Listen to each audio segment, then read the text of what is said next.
No fire was encountered during the mid-landing. However, by mid-afternoon, fire was being raised.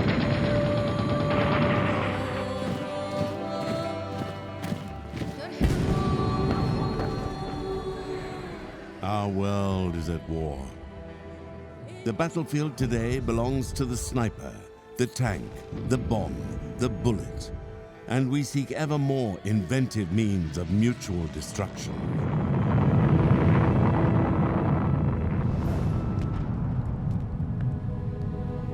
But why do we fight?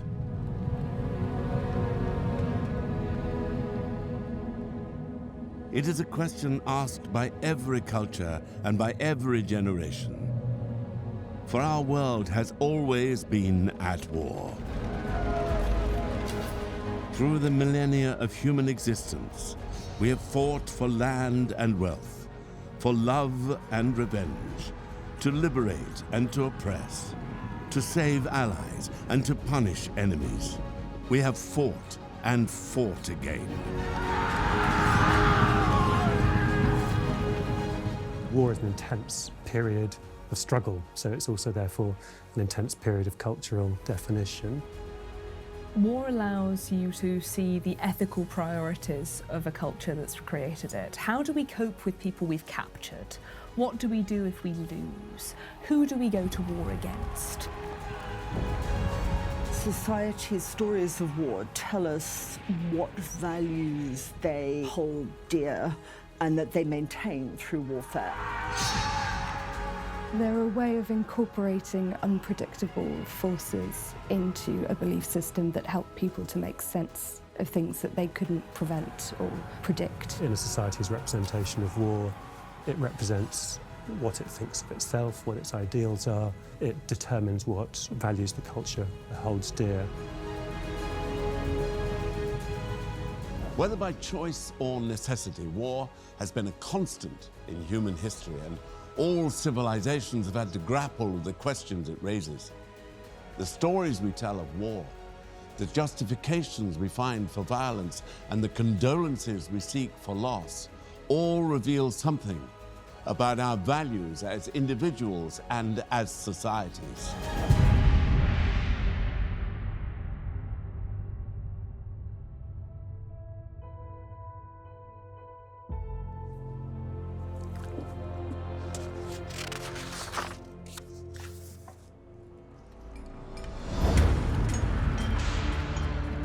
The Nemedians had come seeking a new home, but they found in Ireland only misery.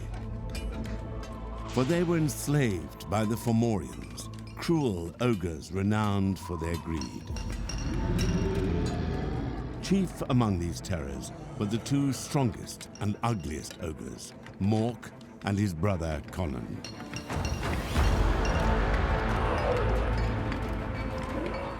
The fruit of the Nemedians' labor they seized for themselves.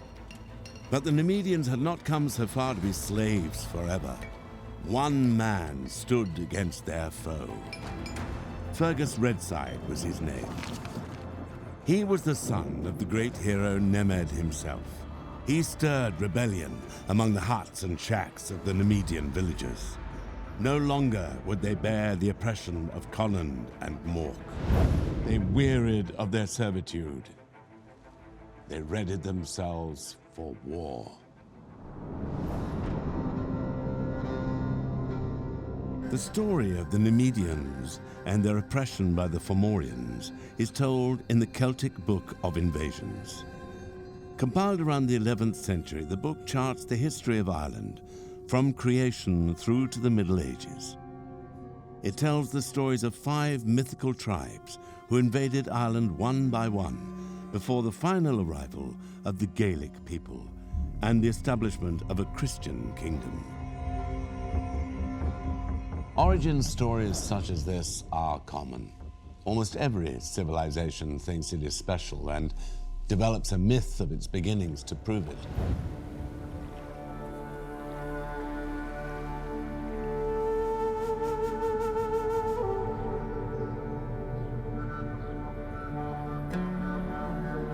Rome, the bustling heart of modern Italy is today one of the largest cities in Europe. It has been continuously inhabited for more than 3,000 years. And everywhere in the city can be seen the remnants of that long history, relics of an age when the city ruled the world.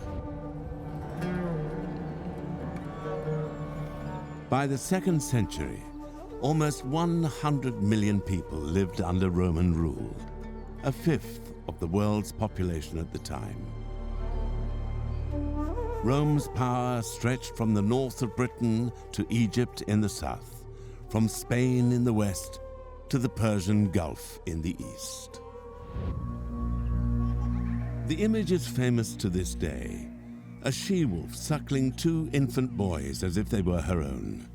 These were the twin brothers, Romulus and Remus. Their grandfather, the king, had been usurped and the boys banished from home. Thanks to the she-wolf, however, they survived long enough to be found by a shepherd who raised them as his own. Growing up, the twins discovered their birthright and helped their grandfather retake his crown. They then set out to found a city of their own. Each began construction in a different place, and the dispute soon took a violent turn. When Remus mockingly leapt over his brother's budding defenses, Romulus responded with a fatal blow and the words, "So perish anyone who attacks my walls." The foundation of Rome rests on fratricide, brother killing brother. It's not a positive place to start your story. Usually you'd expect a single hero who's the foundation of the nation, whereas in this instance we have 2 competing heroes. It's a very, very weird foundation myth. It takes away from that idea of a single exemplar of the virtues of the civilization that's founded. Indeed, neither Romulus nor Remus is particularly exemplary. Remus because he gets killed, and Romulus because he murders his own brother.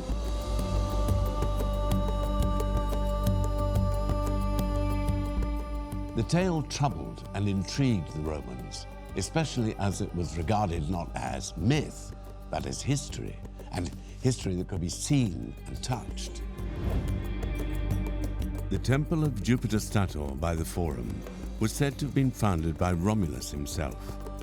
For centuries, his hut was preserved on the Palatine Hill, and Romans could even visit the cave where the she-wolf was said to have cared for the infant boys. We might expect them to be a bit awkward about this story, but they're not. They tell it again and again and again. It's recorded in the primary sources. It's recorded as something that is an important part of what it means to be Roman. It was grounded very much in the physical location of Rome, as the whole of the Romulus and Remus myth is. It was very much about the roots these people had in this particular patch of ground, which is why we always talk about the Roman Empire. Despite how far it spreads, we always come back to Rome, to these particular locations that always remain very vividly part of the Roman identity. Some identified in the story the seeds of violence which Rome would later use to conquer the world. Others saw in the deadly struggle between brothers a cruel omen of the civil wars that would split the Roman Empire again and again. Attempts were made by poets and politicians to soften the tale of Romulus and Remus, or replace it with other more sanitized accounts of the city's origins. The Romans were very good at understanding that myths and stories had the capability to be told and to be shaped and to be retold and reshaped as you needed to do so. So there were alternative versions told. It's Cicero who actually denies that Romulus kills Remus and actually sort of deletes the part of the myth that probably gave it its purchase on the Roman imagination. The idea that in drinking the milk of a wolf, Romulus and Remus are imbibing a ferocity that Rome has yet fully to contain is in part why Cicero's and Virgil's generation want to forget the whole thing. Plus, they invent a bunch of other, much sleeker, much more fit-for-purpose foundation myths, of which the best known is the one invented by Virgil, the myth of Aeneas. The noble, heroic Aeneas was a refugee from Troy. He led his people across the Mediterranean to Italy, where he founded the city that would one day give rise to the Roman people. His story is told most famously by the poet Virgil in his great epic, the Iliad. He was writing during a new era in Roman history. Augustus was consolidating his power as the first emperor, and the grander, more dignified origin story offered by the Iliad seemed fit for the times. But if it was intended to eclipse older stories in the Roman imagination, it would fail. Romulus and Remus would retain their place in the history books of ancient Rome. But of course, it wasn't real history at all. The brothers did not create Rome, Rome created them. It was not the murder of Remus that explained the violence of the Romans. It was the violence of the Romans that lay behind the myth.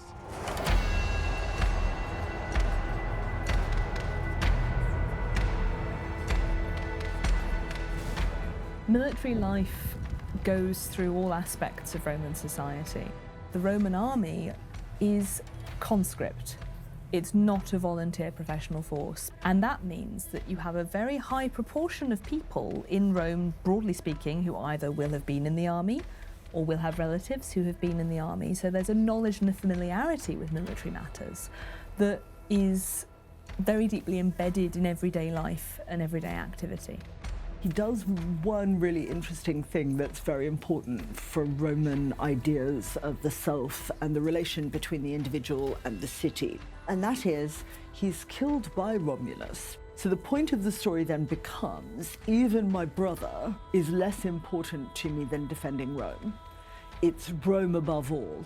Remus is there to show that Romulus is willing, and all Romans must be willing, to sacrifice familial ties for the city. Perhaps that is why the bloody story of the twins endured. No finer mirror of the city's character could be found. In one act of fraternal bloodshed, the myth taught Romans that the success of their city relied not only on violence, but on sacrifice. Rome was great, but so was the price paid. The Tower of Conund, the great fortress, lay before them. The Nemedians, 30,000 of them, had come to claim their freedom. These men were farmers, not soldiers, but they would fight all the same. For they were led by a brave and mighty warrior, Fergus Redside, the son of Nemed. From the high tower, Conund watched them gather with an outraged snarl. The impudence of these slaves. Massed on the plain below, the Nemedian army grew larger and larger. Hammer and pike, scythe and spear, they held their weapons aloft and roared in time to the beat of the drum. The great ogre was readied. Armor was strapped to his body.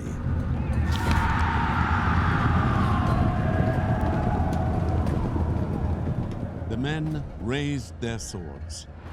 The drums grew louder. The battle was about to begin. Despite war's constant presence in history, few of us are natural soldiers. Killing other people runs against the instincts of most, and sheer terror on the battlefield paralyzes many more. It's no surprise, then, that throughout history we find enemies dehumanized, and the glory of a heroic death magnified. The sentiments are found in the words of politicians and poets, in the works of sculptors and painters, and in the stories and myths that cultures held dear.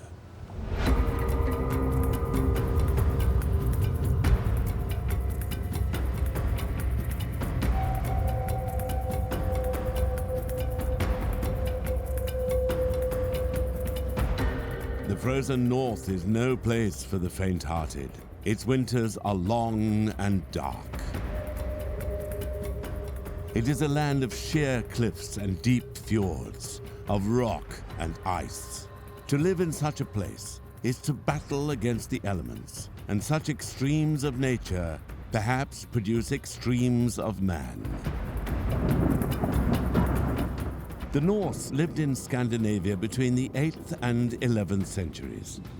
It was a society that extolled war and battle, whose daring warriors crossed continents in search of glory.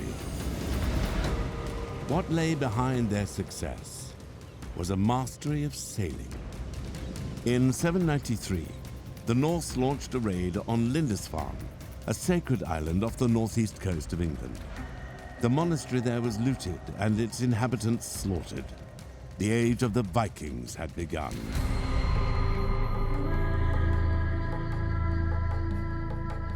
The attack on Lindisfarne stunned Christian Europe. One contemporary wrote, "Never before has such a terror appeared in Britain as we've now suffered from a pagan race."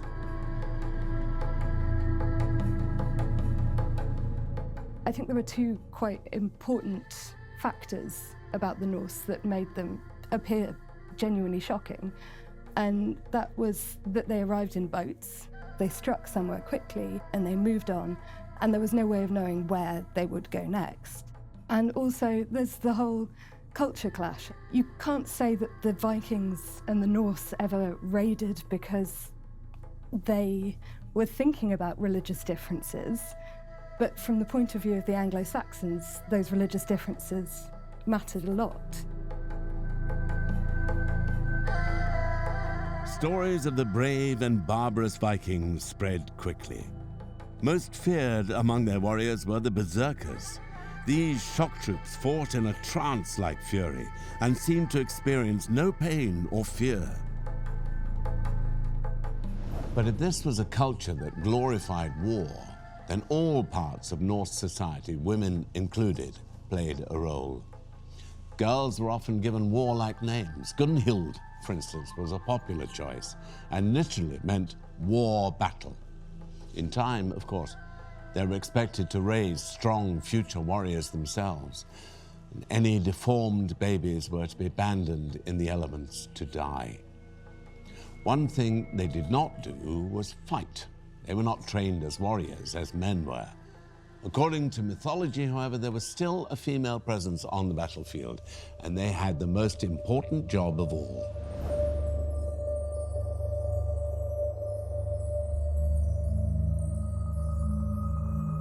The Valkyries are immortal warrior maidens whose job it is to decide which warriors get to fall in battle.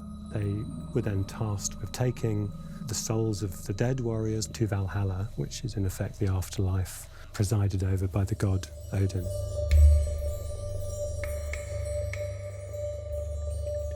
You might think of Valhalla as similar to the way in which knights going on crusade were told that their sins would be pardoned if they died in a crusade. It sweetens the deal a bit. It knocks the edges off the fear of telling them that if they die in battle, they're going to live a lovely life where they're given mead all the time and they just have to fight each day for Odin, and then they're resurrected and they go back to feasting.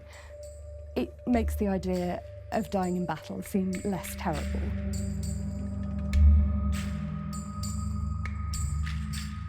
The promise of Valhalla must have offered comfort to the fearful before battle, and solace to those grieving afterwards.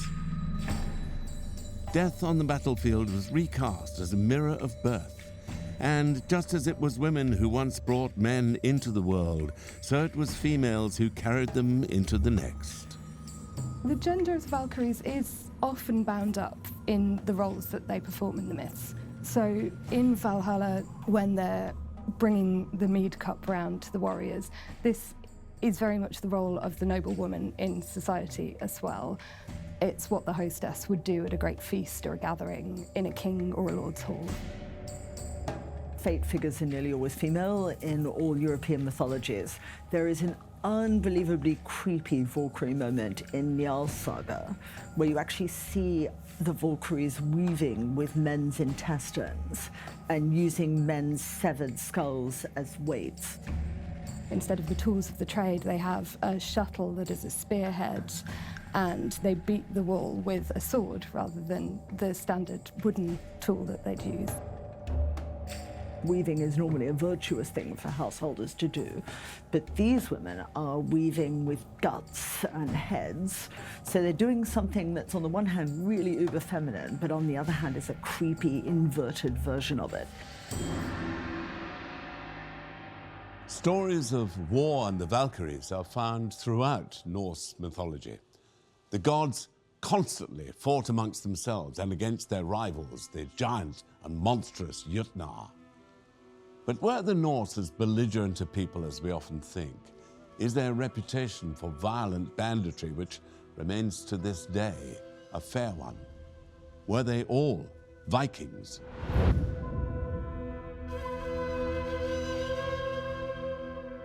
There's a great deal of association between the Norse and a particularly savage kind of violence, and that's frequently overstated. In the context of the time they lived in, I don't think the violence committed by the Norse was any inherently worse than the violence committed by other medieval societies. I don't think you could quantify the effect of murder and arson and theft by the Norse as being any worse than the murder and arson and theft that occurred within Anglo-Saxon kingdoms and continental royal houses. It's fair to say that they're expansionist and that their method of expansion is ship-based, and that their modus operandi is, on the whole, to cross the seas and raid foreign countries and take slaves and take plunder and then sail home with that. But they also tend to settle in areas that they frequently raid, so they don't remain these outsider pillagers. When they establish themselves, they form societies, and then we can pick out the really much more positive associations. The bold spirit of the Norse saw them dominate England and found settlements stretching from the Black Sea to North America. But this golden period was fleeting. By the middle of the 11th century, Christianity had supplanted the indigenous faith. The Valkyries flew no more. The Viking age was ending. The two armies charged at one another, thrusting and slashing, cutting and stabbing. So the enemies met. The Fomorians were led into battle by Conland himself. And there was only one man who dared face him. Conland towered over him, but Redside was a brave and skillful warrior. Back and forth, the two champions fought, metal ringing on metal, each waiting for the other to slip, for a chance to end the battle with one fatal blow. Still eager, still strong, Conland charged, but it was a ruse. Redside dodged the mighty ogre's sword and lunged forward, his own blade flashing.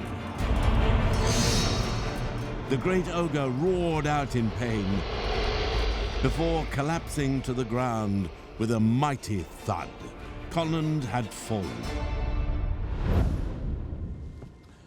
No battle is without loss, and even victory cannot displace all the pain, grief, and anger. The scars of combat can run as deep in the mind as they do in the body.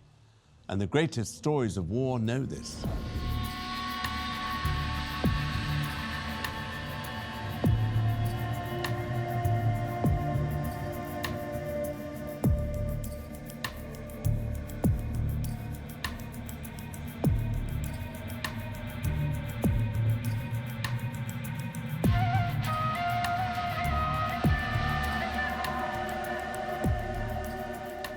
In the Anatolian expanses of modern Turkey, just south of the Dardanelles Strait, which divides Europe from Asia, there was once a place of legend.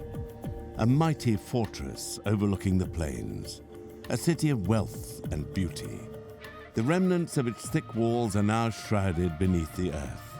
Its lavish temples and palaces crumbled to dust. But it was amid the rocks and rivers of this ancient plain that the greatest conflict in all myth took place, the Trojan War. It was a war sparked by the abduction of Queen Helen of Sparta by Prince Paris of Troy. An alliance of Greek kings then sailed to Troy with their armies to bring her back. A 10-year siege ensued. Only cunning ended the long stalemate. The Trojans were fooled into letting the Greeks beyond their gates. Troy was brutally sacked soon afterwards. Countless works of art have been inspired by the war. In its long duration and bloody aftermath, there are near infinite opportunities to explore the meaning and impact of conflict. The Trojan War offers an opportunity to look at a very wide range of human life. It offers the opportunity to look at the failure of guest friendship, what happens when those bounds of hospitality are broken, conflict in between two different regions, the coming together of the Greeks for a single purpose. All of these kinds of things the myth allows the Greeks to explore through one particular narrative. It doesn't just talk about war to glorify it. It also really offers an opportunity to look at the human cost, the people who suffer as a result of war. But one account of the war has endured above all others. A poem composed almost 3,000 years ago.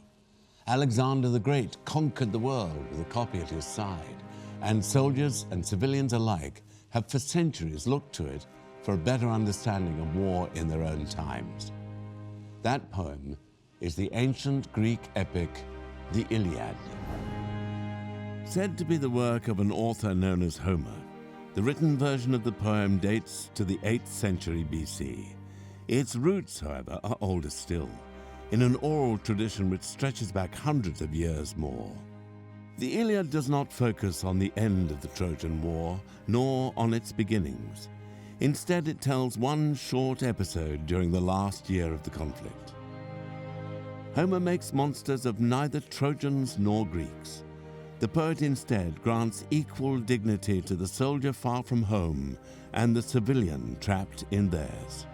What the enemies have in common is emphasized: the love of family, the pain of loss, the inevitability of death.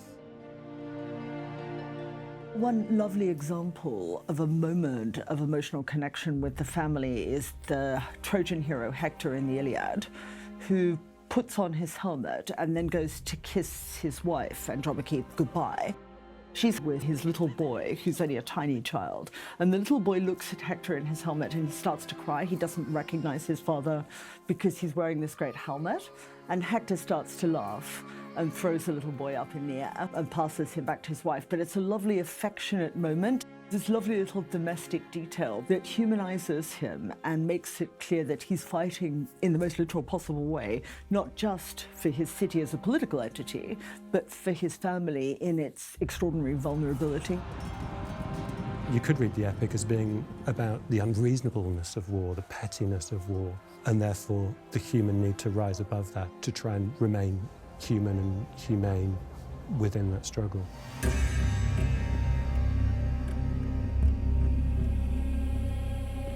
Hector falls in combat at the hands of the Greek hero Achilles. It was his fate to die, and for his city to eventually fall. But he carried on nonetheless. He fought to the end. His story still speaks to us, for death comes for all, but we all must carry on. It's about very fundamental aspects of human experience: jealousy, anger, rage, struggle, love, hate. All these things are really fundamental parts of the human experience.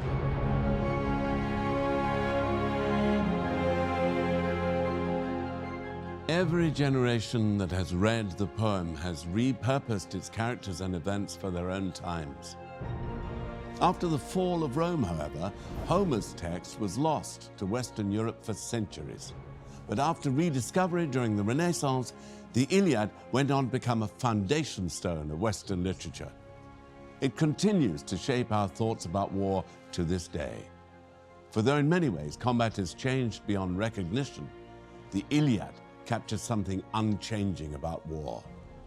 The poem glories in it and damns it just the same.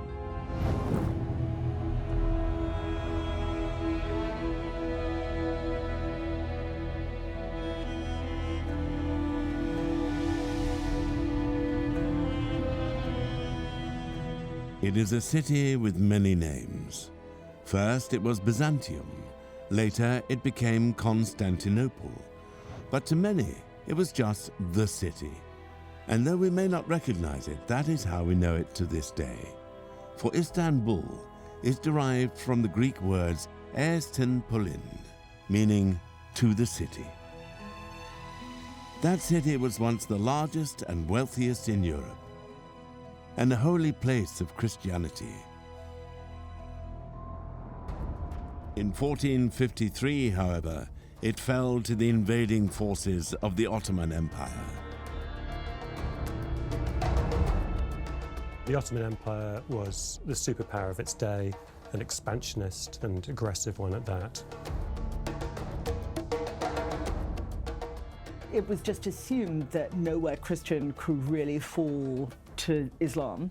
It was just assumed that God would protect it. The idea that something so strong could collapse just dismayed and horrified them. According to the Christian understanding, God really shouldn't have allowed it to fall in the way it did. The conquest of the city shocked Europe. It would not be the end of the Ottomans' ambitions in the West, however. It expanded all the way into Eastern Europe. In fact, virtually all of what we now think of as the Balkans was either ruled directly by the Ottomans or was an Ottoman vassal. In this state of near constant war that followed, new stories and legends emerged. And just as men can make myths out of war, war can make myths out of men.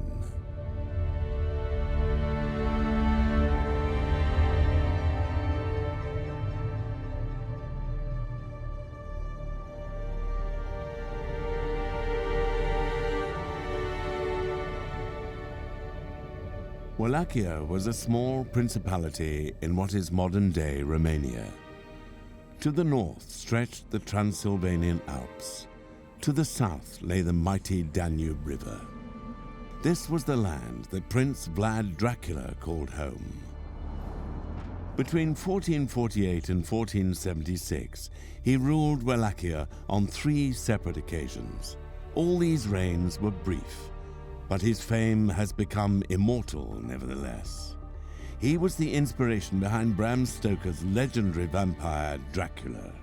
But Vlad was notorious long before the publication of Stoker's novel in 1897. In his own time, he was reviled as a sadist, whose taste for the cruelest of punishments led to his gruesome nickname, Vlad the Impaler. A German Meistersinger produced a poem that was actually sung in front of the then Holy Roman Emperor Frederick III, which told of Vlad's crimes in detail. And one of the crimes that it emphasized was that he impaled his victims on stakes. There are stories of Vlad the Impaler eating his dinner while his enemies writhed around him, impaled on spikes. Later, this was elaborated even further, and there were some really grisly tales of mothers and infants being impaled together so that the infants were trying to clutch at the mothers and the mothers were trying to protect the infants, but they both died. Really gruesome stuff. But how fair was Vlad's reputation? Where's the truth amid the legend? And why did the tales spread and endure? Vlad lived at a time of upheaval. His lands were caught between the Christian powers to the west and the might of the Ottoman Empire to the east. In 1417, Wallachia had become a vassal state of the Ottomans. Vlad's father was the then ruler of the principality, but he was murdered in 1447 and his crown usurped. For decades afterwards, control of the region was contested again and again. As a grown man, Vlad fought to win back what he regarded as his birthright. At times, he allied himself with the Ottomans, at others, he joined the forces arrayed against them. But his reigns in Wallachia were short, unstable affairs. He was a man with many enemies. In 1462, having once again lost his crown, Vlad traveled to Transylvania to seek the help of the Hungarian king, Matthew Corvinus. Instead, The king had Vlad imprisoned. It was at this time that stories of Vlad's unique brutality began to spread. As soon as you have a war, hostilities of any kind, the atrocity stories begin. People really got off on exaggerating the evil Eastern European weirdness of this guy, and it just got more and more exaggerated and peculiar as the Western presses churned it out. Even in his own lifetime, the man was becoming myth. And the stories of the cruelty and wickedness of Vlad Dracula did not disappear with his death in 1476. But legends are changeable things. Once a man becomes myth, he can be repackaged and repurposed again and again. In more recent years, there's been a reappraisal of Vlad III. He has become a perhaps unlikely hero. Romania was long dominated by foreign powers. It was subject to the Ottomans until the 19th century in the establishment of the Kingdom of Romania. But that was swept away after the Second World War, and Romania was once again in the shadow of a greater power, this time Soviet Russia. Like many post-communist countries, it's eager to go back to the time before communism and find heroes that predate those days. And Vlad is a perfect candidate. He was recast as a harsh yet just ruler who strengthened central government and fought for the nation at a time of conflict and unrest. In the schoolrooms of Romania, Vlad's story is still told. For defiance in the face of oppression will always appeal.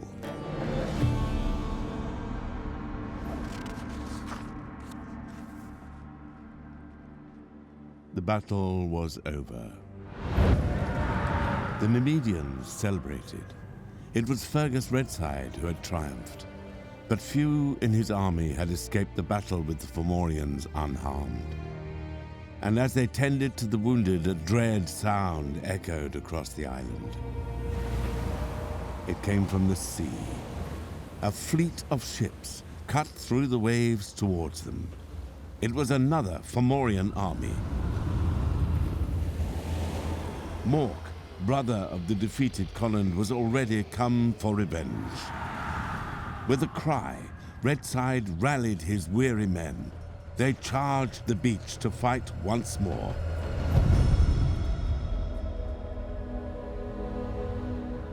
In the battle that followed, not one fled from the other. Redside and Mork, Nemedian and Fomorian alike, they fell in mutual slaughter. The beach was stained crimson with their blood. Of the 30,000 Nemedians who had come to win their freedom, just 30 survived. This mournful band of the wounded and the weary seized a Fomorian ship.